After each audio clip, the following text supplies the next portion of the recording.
If you're wondering whether or not you might have rosacea and you experience redness and texture in the skin, or you've got deeper skin and you experience deeper flushing, this video is for you. Today I want to share a complete beginner's guide to rosacea, and this is the first in a series of longer videos I'm going to make over the coming weeks and months. I'm Rose. I was diagnosed with rosacea 7 years ago, and I've been sharing my experiences of managing it ever since. I also write about rosacea a lot, so I get to speak to consultant dermatologists really regularly. And if you're going to write about any skin topic for a publication, that editor will ask you to ensure that everything you're saying is backed up. Now, if you were to book a regular appointment with any of these people, they can often cost a lot of money to see one-on-one. So I really hope that by sharing these videos, I can pass on suggestions and tips that have been given to me by people that ordinarily would be completely out of my budget. So I'm guessing if you're watching this, you think you might have rosacea. It's thought to affect up to 1 in 10 people, and there are various different types of rosacea. Type 1 causes flushing in the skin. If you've got this, you'll probably find that you always have some level of flushing to a degree, but that it can worsen in different environments. And something that's worth keeping in mind is that flushing from rosacea tends to present in this kind of butterfly shape across the face. So everyone's different, that's not set in stone, but that is often a very common indicator that it is rosacea. Type 2 rosacea is where a lot of confusion can come in. This presents as bumps and pustules in the skin. So many people, including me before I had my diagnosis, confuse this with acne, but the difference is spots that come from acne tend to come to a head, like a blackhead or a whitehead, whereas rosacea texture doesn't do that. It just kind of remains as angry bumps on the skin. Type 3 rosacea can cause a thickening of the skin, in particular around the nose. This tends to be a further stage of rosacea and can be prevented if you take adequate steps to manage your symptoms early on. And type 4 is ocular rosacea, which impacts the eyes, and it can cause redness, irritation and sensitivity. You can have one or more different types of rosacea, and knowing which types you have will impact your treatment plan. So for me, I have type 1 and type 2 rosacea, which is the flushing and the red texture. So I know that to manage my symptoms in the best way, I have to follow a regular skincare routine and use a prescription azelaic acid to get a handle on those bumps, and that's what works for me. Unfortunately, there isn't loads that you can do for the flushing. However, you can definitely start to learn what brings it on and what makes it worse, which brings me on to my next point. So if you've listened to all of this and you think you might have rosacea, there's a few things that you can start to do at home. Keep a diary first of all and track how your skin is day to day, including anything that made it a bit more angry. The nature of rosacea is that sometimes it'll be a bit calmer and sometimes you'll experience flare-ups, which is where the redness is more prominent. And when you keep a diary, you'll start to notice patterns of which things make it worse.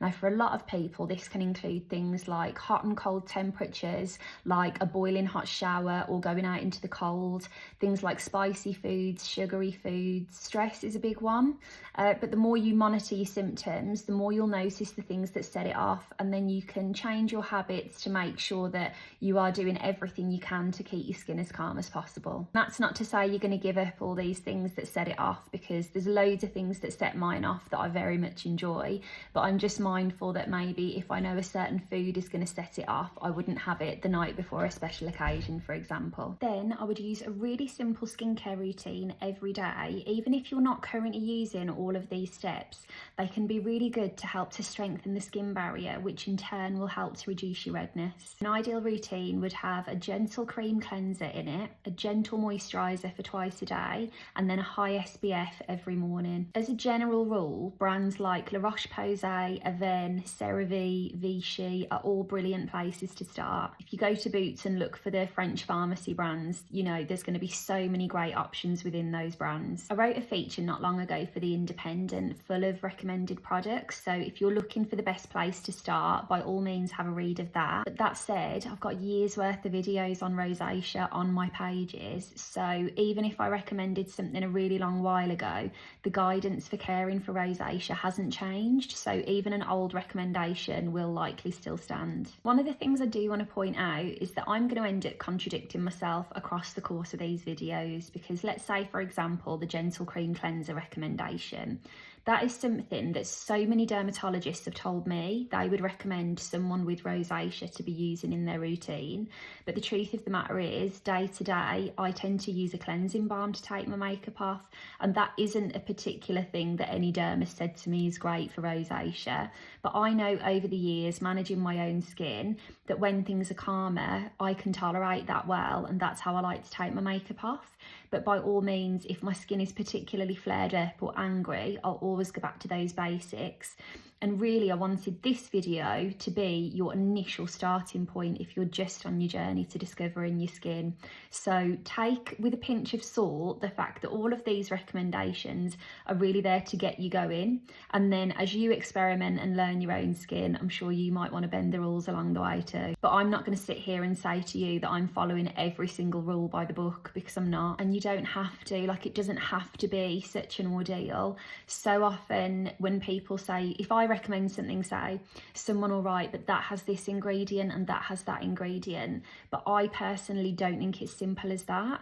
Like, for example, a lot of the ingredients that people are fearful of are in less expensive skincare routines, or maybe in more drugstore brands. And I don't personally feel that we can demonize one ingredient and never use it if eliminating that fear is going to be the difference between you having to spend a fortune on a great skincare routine or not have to spend as much. And is it absolutely perfect on paper? Maybe not. But does it do a brilliant job and get you off to a great start? Yes.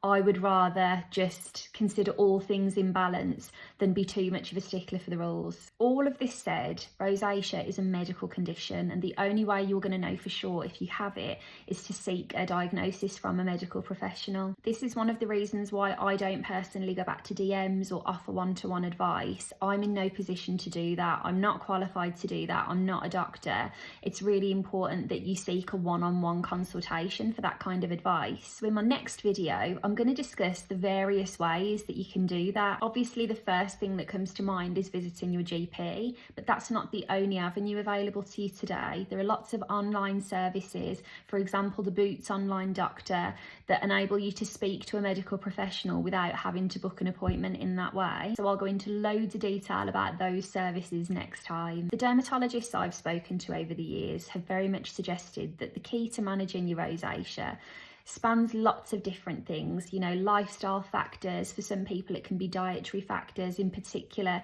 if there is a gut health link, which again we can touch on separately.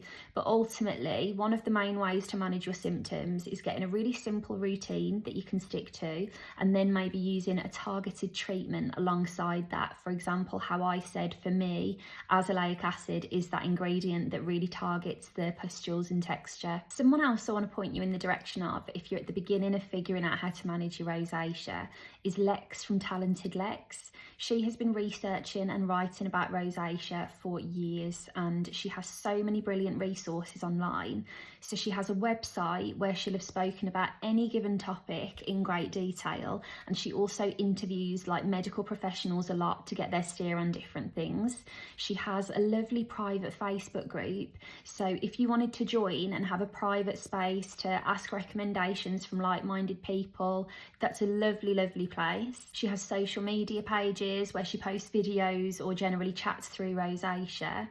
I would guess that any of the questions that you might have at the very beginning of figuring out how to navigate your rosacea, she will have already covered. She's fantastic. Another thing you might find useful, I set up a separate TikTok page called Rosacea Talk, and on there I just post rosacea videos. So for now, please feel free to leave any comments and questions, and I'll keep them in mind when I'm planning my future videos.